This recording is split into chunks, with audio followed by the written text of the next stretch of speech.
સ્વાગત છે મિત્રો આપ સૌનું ગ્રામર ફોર ગુડ જ્યુસના આપણી નવી સિરીઝ ધ ડેલી રોઝમાં એપિસોડ 3. આજે આપણે વાત કરશું એક નવા પ્રોવર્બ વિશે. તો આજનો પ્રોવર્બ છે a bird in the hand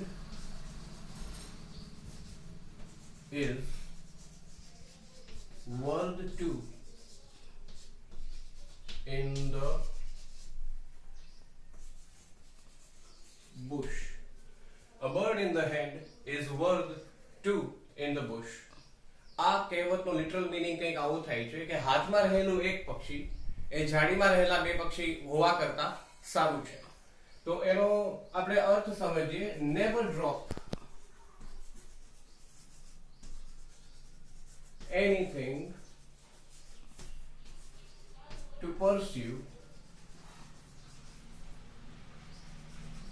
mirage. એટલે કે મૃગતૃષ્ણા હોય. મૃગતૃષ્ણા એટલે શું? તો કે રણમાં ઝાંઝવાના નીર. રણમાં જેમ હરણને પાણી દેખાય પણ એ પાણી વાસ્તવમાં હોતું નથી, બરોબર? તો હાથમાં રહેલી વસ્તુને કદાપી ના છોડવી. કોની પાછળ? તો કે મૃગતૃષ્ણાની પાછળ.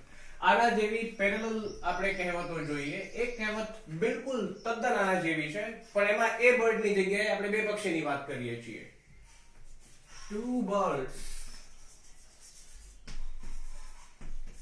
in the hand are worth more than the one in the bush. બરાબર? આની પેરેલલ કહેવત જ છે, સમાંતર જ છે કે હાથમાં રહેલા બે પક્ષીઓ છે એ ઝાડીમાં રહેલા આપણા હાથમાં બે જે સાધારણ પક્ષીઓ છે અને ઝાડીમાં જે કોઈ કિંમતી મૂલ્યવાન પક્ષી છે એના કરતા હાથમાં રહેલા બે પક્ષીઓ વધારે સારા છે. બરોબર? આના જેવી જ અન્ય બીજી કેટલીક આપણી પાસે કહેવતો છે, એને પણ આપણે ક્રમશઃ જોઈએ. એક છે better safe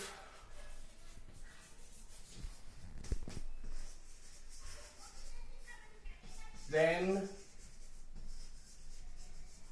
sorry. તો આનો અર્થ કંઈક આવો જ થાય છે કે દિલગીર હોવા કરતા સલામત રહેવું સારું. એટલે કે precaution is better than cure. કોઈ દર્દ કે રોગ લાગુ પડે અને પછી આપણે ઈલાજ કરીએ એના કરતા આપણે સાવચેતી રાખીએ એ વધારે જરૂરી છે. બરોબર? પછી છે don't look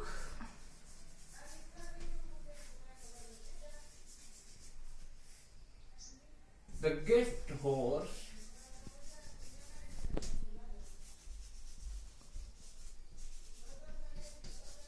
in the mouth. આ કહેવત બિલકુલ આના જેવી તો નથી, પણ એને લગતી છે, એને બરાબર છે. કેવી રીતે? તો કે don't look the gift horse in the mouth. એટલે કે ભેટમાં મળેલો ઘોડો હોય એના મુખમાં નહીં જોવાનું, કે એટલે કે દોષ નહીં કાઢવાનો. ઘણા લોકો કેવા હોય કે કોઈ ભેટ આવે તો એના મુખમાં કે ઘોડાના દાંત તો કે આવા છે. અરે ભાઈ, બી એપ્રિશિએટિવ. કોઈ વસ્તુ તમને જ્યારે એક ભેટ તરીકે મળી હોય તો એને વખાણવી જોઈએ અને પ્રશંસા કરવી જોઈએ, ના કે એના દોષ જોવા જોઈએ. બરોબર? એના પછી છે a living dog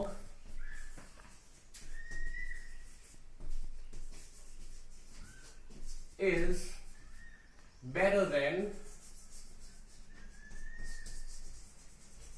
a dead lion. એટલે કે મૃત સિંહ કરતા આપણી પાસે કોઈ જીવતો કૂતરો હોય તો એ વધારે મૂલ્યવાન છે. બરોબર? તો મિત્રો, આજે આપણે કહેવતમાં પ્રધાન કહેવત આપણી આ હતી, a bird in the hand is worth two in the bush. બરોબર? એટલે કે હાથમાં રહેલું એક પક્ષી એ ઝાડીમાં રહેલા બે પક્ષીઓ કરતા વધારે સારું છે. અને એના પછી આપણે એને સમાંતર બીજી એવી 1, 2, 3, 4 અને 5 કહેવતો જોઈ. આશા કરું છું આજનો વિડીયો તમને પસંદ આવ્યો હશે. આને લગતી બીજી કોઈ કહેવત તમને ધ્યાનમાં હોય તો કમેન્ટ સેક્શનમાં મને જરૂરથી કહેજો. ફરીથી મળીશું આપણે આગલા વિડીયોમાં ગ્રામર ફોર ગુડ જ્યુસમાં. Thank you.